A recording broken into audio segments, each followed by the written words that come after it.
Welcome to the Martinez Historical Society Oral History Project. It is June 5th, 2013.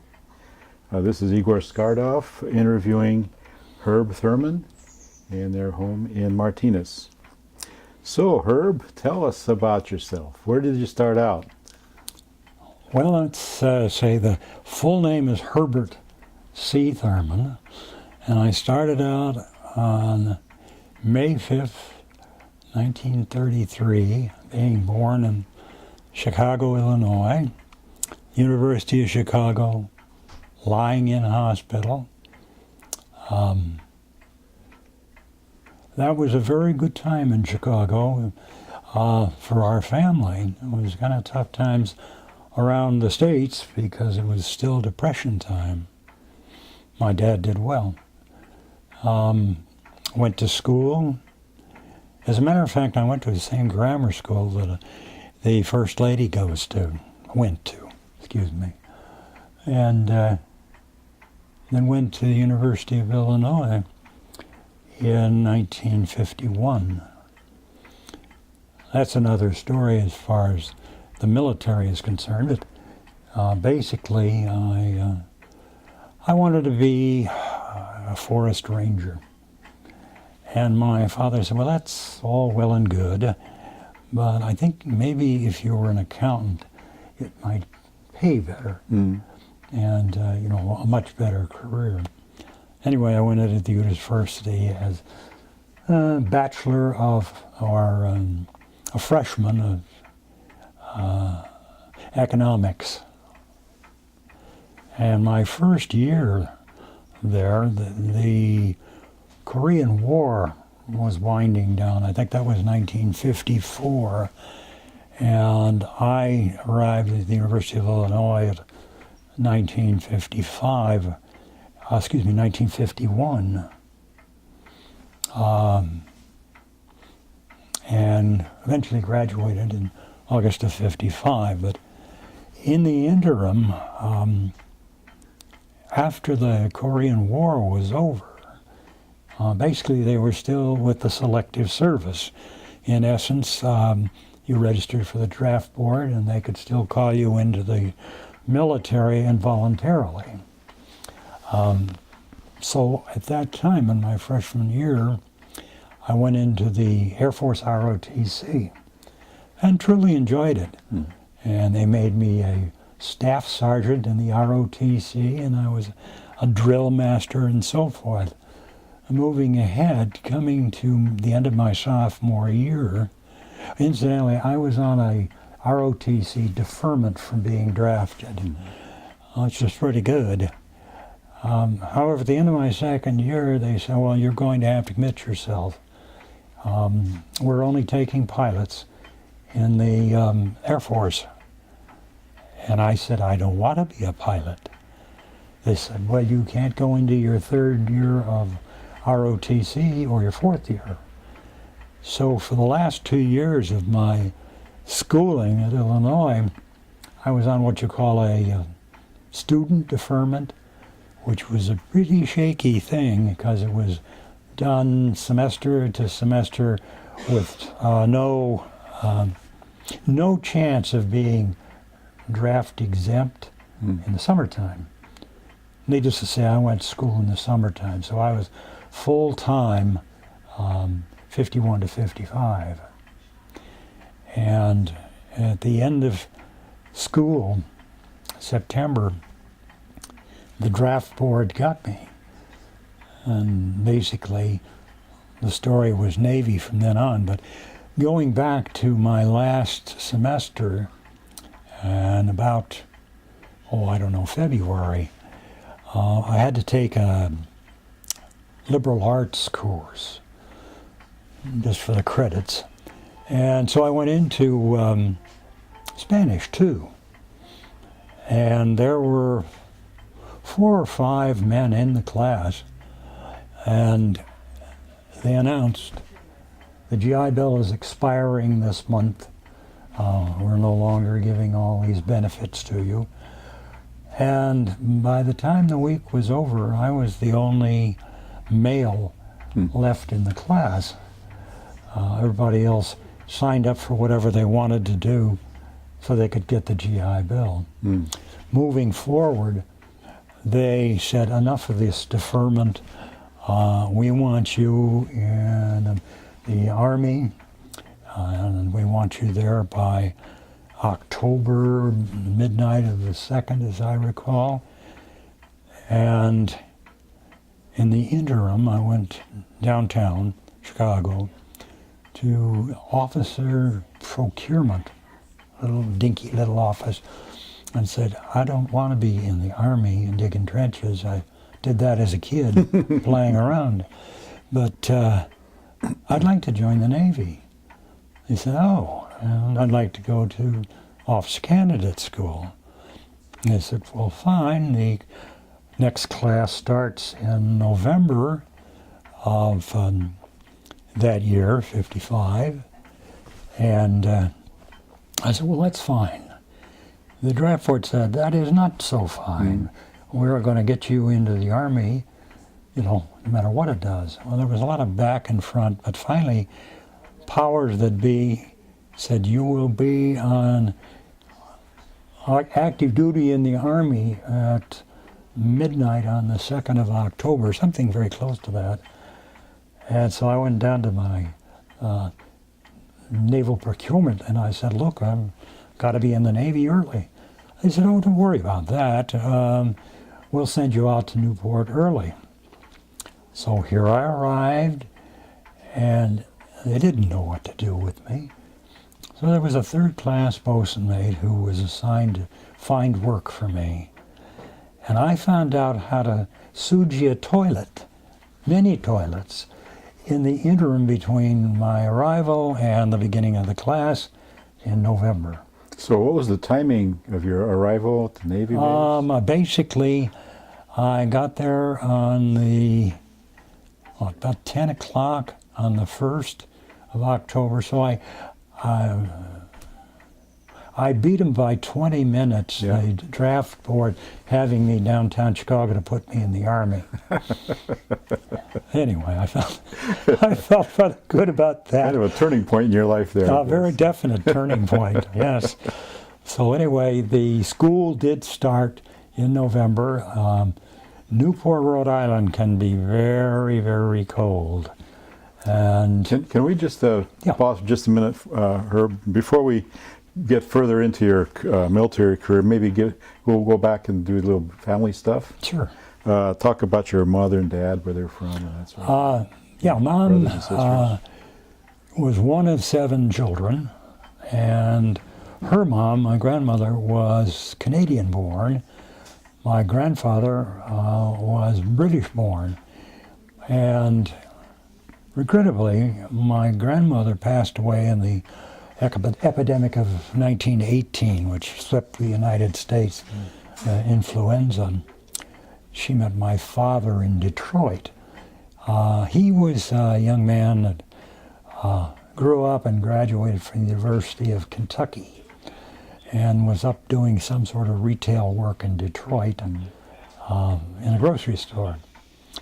They fell in love at the local Baptist church, and a few years later, I think 1930, got married.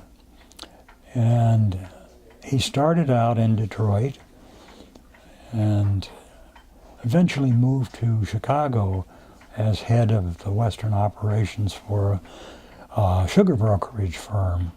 Basically, they sell freight cars full of sugar, refined products, and raw products. And they sell them to stores that don't need a full railroad car of sugar. As I said, he had a very successful career doing that. Went all over the place. New Orleans, New York, never got out to San Francisco. So this was basically my upbringing. Again, I was born in 1933. So your family was in Chicago, and you had some brothers? Yes, I have one brother who was born in 1936. his name was John Thurman, is John Thurman, excuse me. However, my mother thought maybe we should call him Jerry. So my brother lives out in the Sacramento area. We've all called him Jerry. He's in his late 70s now. Yeah. And as you were a young boy, like you said, you played Army and stuff? Oh, yeah. During the war, Second World War, that is, we were all playing at being in the war and so forth. And the only assignment I had that was legitimate was I got a helmet with a flash bolt on it across the top, which meant I was the messenger boy and the sand carrier. And the sand was to put out fires in case there were. But in the meantime, we're playing and digging foxholes in the local vacant lot. Not very serious, a lot of fun. And that's how I grew up, going to grammar school and high school. And then you spent a lot of time on Lake Michigan, did you? Well, yes, and that was a wonderful time, and today it's not such a wonderful time, which comes later in the story. Being fair-skinned and being on the lake and loving the water, I was there during the summertime every weekend. So by Sunday afternoon, I had a royal sunburn, which disappeared on Wednesday or Thursday, and come Saturday, I was back at the beach. I've lived pay for those days because, as I recall, in that time, your protection was suntan oil, which was like frying chicken. You just put the oil on and you cooked. Yeah. Anyhow, that was my love for water. During that time, you played with somebody there. Played with. Yeah, wasn't that during that same time at the, what was it, the golf country club or tennis club there? Oh, the Beach and Tennis Club. Yeah, that is a story that deals with my going to the beach, but also meeting my future wife, Linda Blake Thurman. And I remember going there one time. I was in college, and seeing this young 11-year-old girl come out of the water and so forth. Nodded and said hello and so forth. To this day, she doesn't remember that.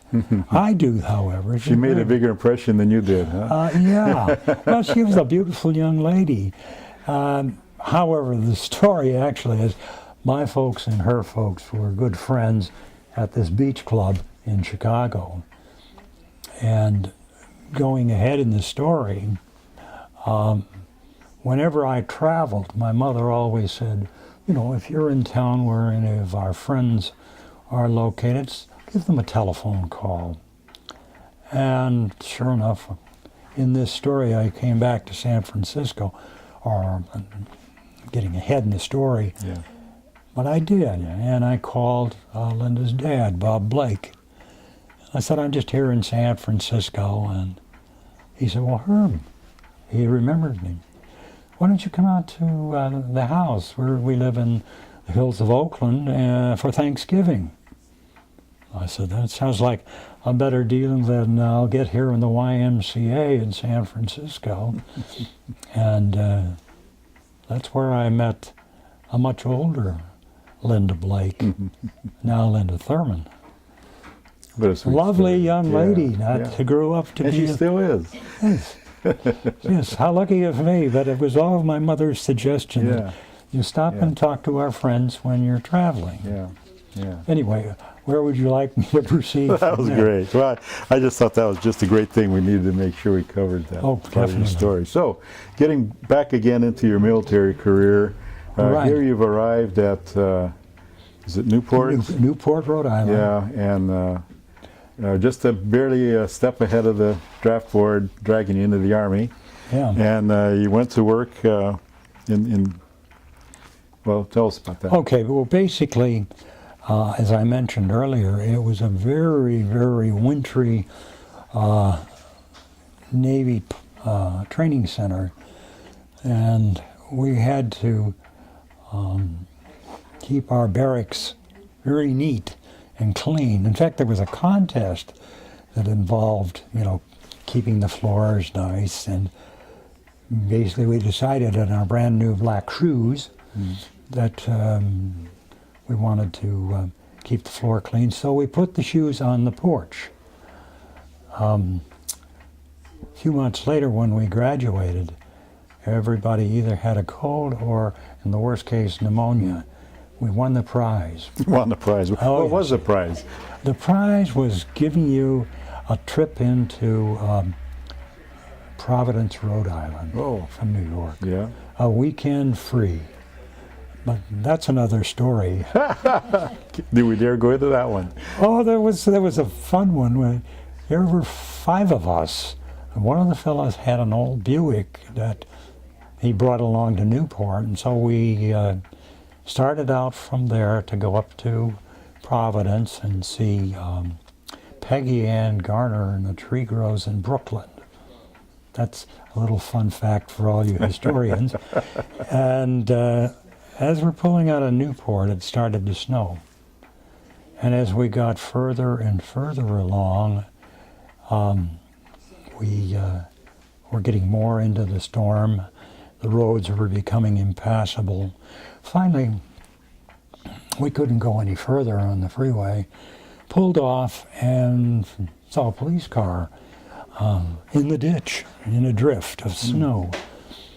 We were a little peeved at the idea that we couldn't have our great weekend, and so we lifted the police car out of the bank, turned him around, and said, "There you go." He said, "Would you like a place to stay tonight?"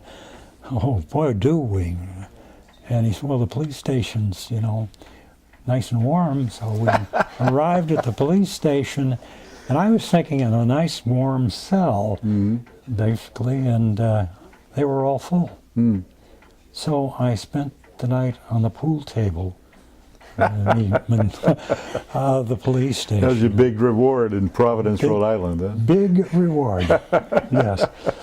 Anyway, going back to another time at Newport, we were off for one day. We used to go into Newport. We were in a restaurant, and there were 4 of us. And at the next table was a little old lady who was listening to our conversation and shaking her head. And we suddenly noticed that the door opens up, and in walk these big, buffed, nicely dressed young men. And the little old lady leaned over and she said, "That's such nice looking young men. It's too bad they have hearing problems." Yeah. Of course, that was the Secret Service in their little radios and so forth. But following them in was Bob Dole and his wife, Libby. He was, I think, running for vice president at the time. Very nice chap. So anyway, that was our dinner time conversation about... Yes. Well, it was while you were in Newport that you received your one and only visible scar in military service, right? Well, actually, that had happened a few years before. Yeah. I don't have any scars from the military, but when I was Boy Scout, my first job at camp was to peel potatoes and wait on tables and clean up the tables. In peeling my potato, I peeled my thumb. So today I have this memento. So it's a Boy Scout of scar. My Boy Scout days. Okay. But no injuries, with one exception, in the military.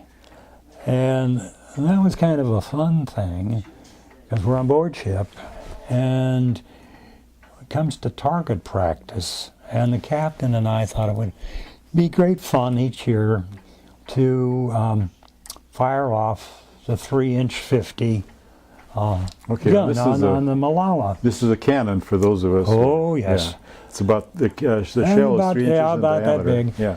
Anyhow, we fired that off and shot away. I was on the right-hand side, he on the left-hand side. I raising it up and down, he moving it left and right, forward and aft, if you will. And recently, Well, again, I just turned 80. My hearing has gone kind of on the fritz. And the doctor said, "What, were you near any explosions or so forth while you were in the military?" Yes. And so that's my only wound from the military, is a little tin ear. Yeah, yeah. Okay, so trying back into chronology again. You're in the Navy in Newport, and then what happened? Well, I've told you about going to diving school.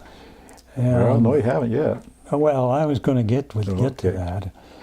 Basically, we went to Bayonne, New Jersey, and years later there was a big scandal about oil tanks, vegetable oil tanks, being sold as a tank full, finding they were only half full or empty. Another bit of history. Anyway, the diving school was just as the movie that came out, I don't know, 10, 15 years ago, Men of Honor with Robert De Niro and Cuba Gooding. The show, or the movie, showed pretty close to what we experienced there. The water was murky, muddy, foul, and smelling. I guess I can't put it any more definite than that. And we were all dressed up in our steel helmets and going down and doing little projects like putting bolts on flanges, so forth. They put them all in a bag and sent you down. You were supposed to pull them out of the bag and put them on. All kinds of underwater nice things to do. Do I tell the story of Tom Bull and his drinking habits? Your choice, Herb. We basically didn't have very much fun there because we were up at 6 and doing the training at 7. We once or twice in the whole time got into New York. What a fabulous place that was. One man in our class by the name of Tom Bull, he didn't come back that evening. He always would stay drinking. I should say always, the one time. And in the morning, when we did our exercises, it was my displeasure to open up his faceplate after he'd done his diving program. And if you've ever smelled somebody who'd been drinking all night, it'll curl your collar. This is all concentrated inside the helmet. Oh yes, about a hole about that big, right in the face. Anyhow, he survived diving school, I understand, and basically went on in his Navy career.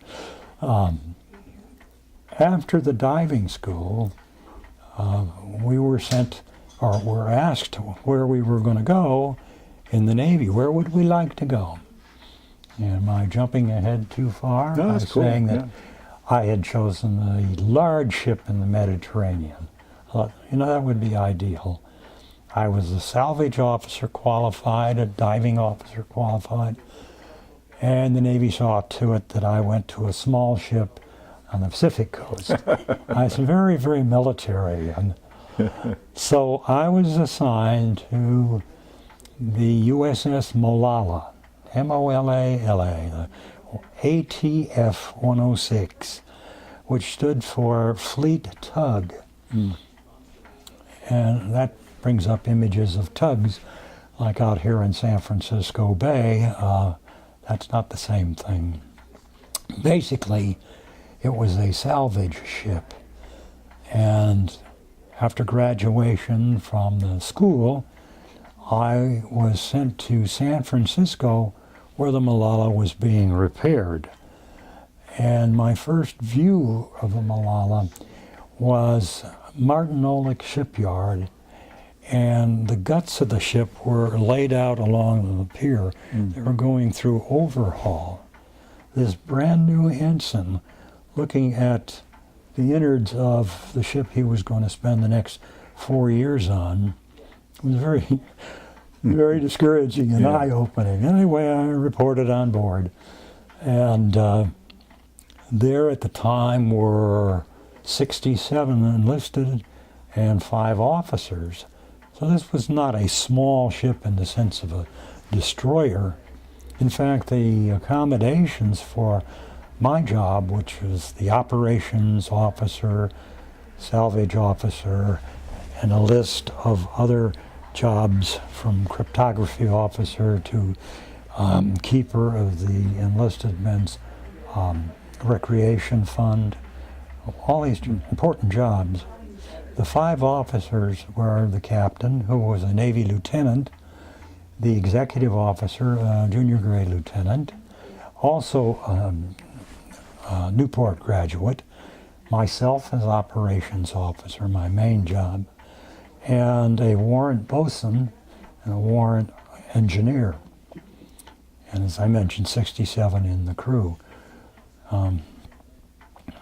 Basically, our job was a salvage. And I can go into the crew. Do you have any questions now? Well, were there any particular interesting wrecks or ships that you salvaged? Well, we had, for starters, after they put the ship together and we arrived safely in San Diego, to be sent out to Alaska, Adak, Alaska, out on the Aleutian Islands. And when we got there, after a very rough sea voyage, a lot of pitching and rolling, the whole base, dogs included, were waiting on the pier for us. Apparently, we were the latest news from the lower 48. We're very well welcomed. And we were supposed to do anything in the way of salvage that was required out of the Aleutian or Alaskan waters. And one of the jobs that I remember was at about 3 o'clock in the morning, we got a call that a Japanese freighter, I think it was a grain freighter, was breaking up at sea some miles south of Adak, Alaska, and our job was to go and salvage it, make sure that it did not sink.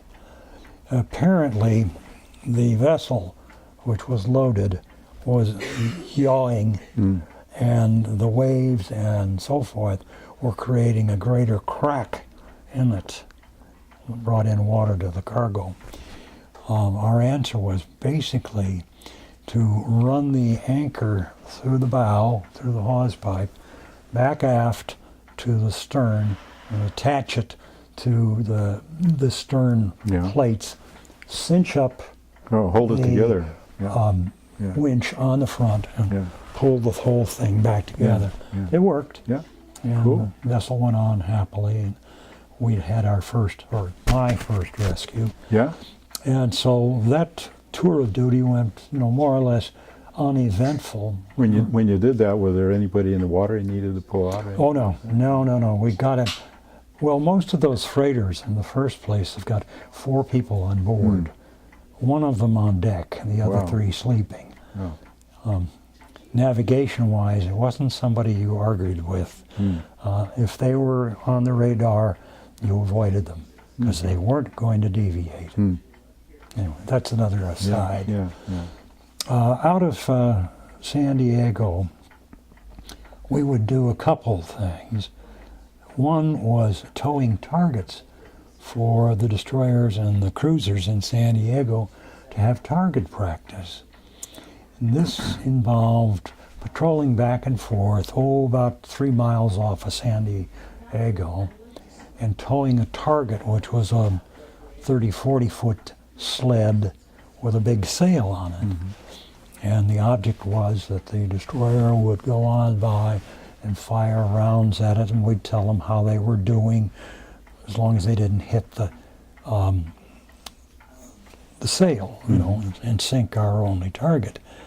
Well, one of the vessels who was taking target practice bracketed the Malala. One early, one late. The procedure was the third one was going to be on top of it. And I must admit, on the phone, I was a little short with the officer of their watch saying, "Do you know what the hell you're doing? You have bracketed the Malala and not the target." Yeah. He apologized. You caught him just in time before the third one. Yeah. Yeah. Anyway, that was our primary duty while we were here. There was saving some vessels who were in a marine landing off of the marine depot north of there, Pendleton, pulling those vessels, basically LSTs and so forth, off the beach after they'd made their landing. Our next duty was, after a very short time in San Diego, our home port was to go to the Pacific and spend about 3 months doing pretty much the same thing over there, anything they wanted to do. We went to Okinawa and a couple ports in Japan, Yokosuka mainly, where we got a chance to see the Orient. Then the Philippines, where we got to see some of the slums of the Philippines, not exactly your picture tour. Rarely into Hawaii. We always passed Hawaii back because we were always going to San Diego. Anyway, I'll put away a point, where I said, one of these days, I'm coming back. And as I say, then there was another trip to Alaska. The only eventful thing was, again, the same crowd. We used to also bring movies along. These were Westerns with John Wayne and adventure stories like Buster Crab and Tarzan and so forth. And we go way out to the end. I recall Attu. And there was a Coast Guard station out there. And they were looking at the Russians, and the Russians were looking at them. It's all we did at that time, but all of the Coast Guardsmen had nice big bushy beards, and we'd trade their older movies for our new old movies. Anyhow. So that was probably a big highlight for them. Oh, it was. It really was. It brought a real smile to them. They also didn't get very many visitors. The one that was a little interesting was the one time we were assigned to go to Kodiak Island to pick up a woman and her child. Apparently she had the symptoms of, not pneumonia, but even more serious than that, TB. We picked her up. We had to put her somewhere, and I couldn't put her with the crew. So she took over my room, my deck. I always wondered to this day, was I going to catch something like that? Never did. Yeah, But we delivered her to the hospital, and that was the last we never saw, whether she had the problem or didn't have the problem. Hope to God she didn't.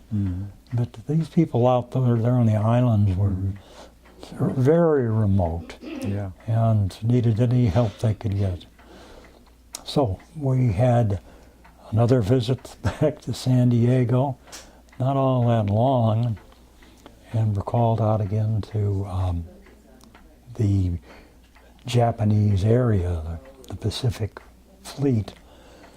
And it was getting pretty close to the end of my active duty time. And so the last duty I had as diving and salvage officer was, we got a call from the Admiral's staff saying, we have a tanker that is run aground and we want you to salvage it. And the story developed afterward that on Christmas Eve, the commanding officer of the Korean tanker let everybody go for a party ashore. In the interim, the vessel ran ashore, right up on the bank. Well, we worked like fury, blowing up rocks and everything to clear the path. We never did clear the path of that. It was a coal carrier.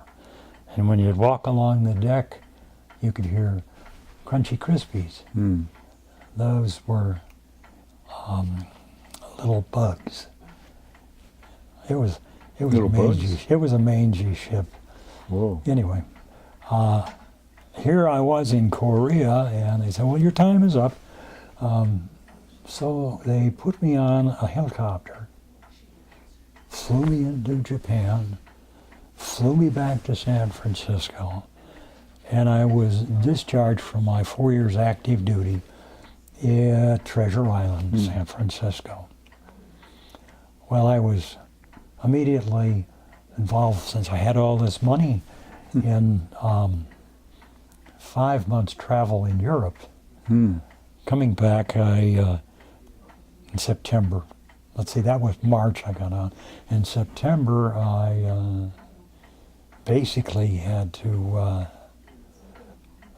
go to grad school and finished up there a year later, and decided, at Michigan, University of Michigan in Ann Arbor, I missed the water and I missed life in San Francisco. So with what little money I had left after gallivanting around Europe, went out to San Francisco and started looking for a job, and stayed at the YMCA, which was a pretty good deal price-wise, till they learned to call you by your first name while you were running up and down the hallway in a towel. I decided, no, I'd better get an apartment Been here long somewhere. enough, huh? Yeah. Now that brings me to the story of, while looking for a job, I called a friend of ours from Chicago, adults, Bob and Sylvia Blake, and they invited me to their home in Oakland, where I met the young lady I mentioned earlier, now fully grown, a senior at the nursing school, University of California in San Francisco. So that brings me to San Francisco again. I found a job, and that was with Matson Navigation.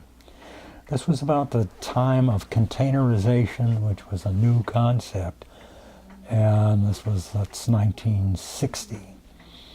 And I went to their training procedure to their freight department, and shipping containers to Australia and to Hawaii. Nice names that I would ship stuff to and get stuff in. Got to know a lot of the importers and exporters on the West Coast, specifically San Francisco. There was an ad in the paper saying, the Australian Trade Commission in San Francisco is looking for a marketing officer, somebody who has had experience in export, import, and so forth. And I said, that sounds interesting. And went over and interviewed at what was actually the consulate, right in Union Square, as a matter of fact, which is Tiffany's now, looking down. The trade commissioner was a Scotsman, now Australian, who had a very thick accent, Alistair McRae. And Alistair McRae was a nice chap. And it turned out that the fellow I'd worked for at Matson Navigation was a very good friend of Alistair McRae's wife. And so Alistair said, I put this ad in the paper, and I got all these Americans coming in and so forth. Everybody wanted a job as marketing officer, including Herb Thurman. And my former boss had said, oh, I know Herb, he's a good man. And so I was hired as the marketing officer of the Australian Trade Commission. A wonderful time, a lot of travel. Our territory was to sell Australian products on the West Coast and up through the Canadian border. And in that work, I was introducing the importers, exporters, basically to visit Australia. I was sent down there a couple times to orient myself. So I had 6 weeks at each one, going around to companies and so forth. Kept me away from the family for quite a chunk So of by time. then you and Linda had gotten married and Well, established yeah, a now family. backing off to the Yeah. social side of things, Linda and I dated for, I think, about 6 months. I proposed, and we were married in '62, June, at, I can never remember the Episcopalian church up on top of the hill. Beautiful place, cathedral type. Anyway, and that was a lovely wedding. The career then was in full force at the Australian Trade Commission. So for Linda's last year at Cal San Francisco, I paid for her education as a nurse. It suited me perfectly in later years, Yeah. believe me, to this day. And basically, we raised a family, starting out in San Francisco, loving to hear the foghorns at night. We lived out at Fifth and Turk, and we could hear the foghorns. Decided that was enough after a year, and she'd graduated to move to Marin. And I remember going up to the Highway 101 and checking the fog. Where does the fog disappear? And believe it or not, San Anselmo looked good. We moved to San Anselmo, had 3 children, and the third one came along, and we were running out of bedrooms. And so we decided, well, we need a larger place. So we looked all over. Finally found a spot in Martinez, here. And have loved it ever since. And that was 1970.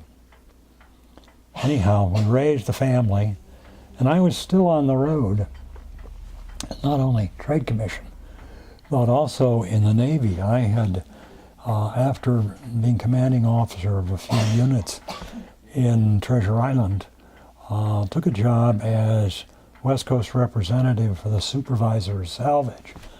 And my job was to go back to Washington, find out what the latest was in salvage operations, and come out here and train units in San Diego, Long Beach, San Francisco, and Seattle. More travel. And between the Australian travel and the Navy travel, I suddenly realized here was our oldest daughter about to get married, and I was basically missing out on their childhood. They didn't seem to mind. They were on the swim team here in Martinez, so they didn't notice it, but I did, and I had a chance to be the commanding officer in Washington, D.C., and I said, no, it is too much, to the point where I was working for the Australians 5 days a week and flying to Washington, D.C. on the weekends. So I retired in May of 1981 and looked for another job. So you were in the Navy for a really long time. 26 years. Yeah. Right. And that qualified me for retirement, which I took several years later, as far as the pay is concerned. But it was a very good time, but I also felt, I owed it to my family. Sure. Now our time in Martinez has been wonderful. We've enjoyed it, and we've been here since 1970. How did you happen to pick Martinez from all the different places you must have looked at? Well, I was asking the realtors, where could I find a place for about $29,000? No kidding. Yeah, yeah. And they said, would you try Rohnert Park? And I said, well, wait a minute, I'm working in San Francisco. And you know what a commute that is. And I said, no, let's find another spot. They said, well, go over to the East Bay. So I was showing houses all over the place, way more expensive, Orinda and San Ramon. And one day they came, the realtor and I came to the sign on Release Valley Road that said Martinez. So we drove down the Blue Ridge Drive right out here and said, well, you don't want to live here. I said, well, why? So, well, there's pickup trucks in the driveway. Dreadful. To this day and age, you look down the street and everybody's got a pickup truck in the driveway, including me.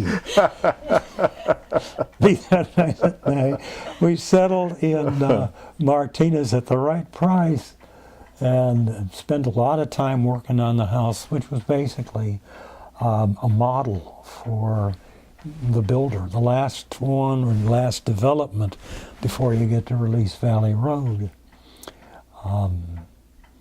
We probably at that time, I was with a job and looking for something else to do.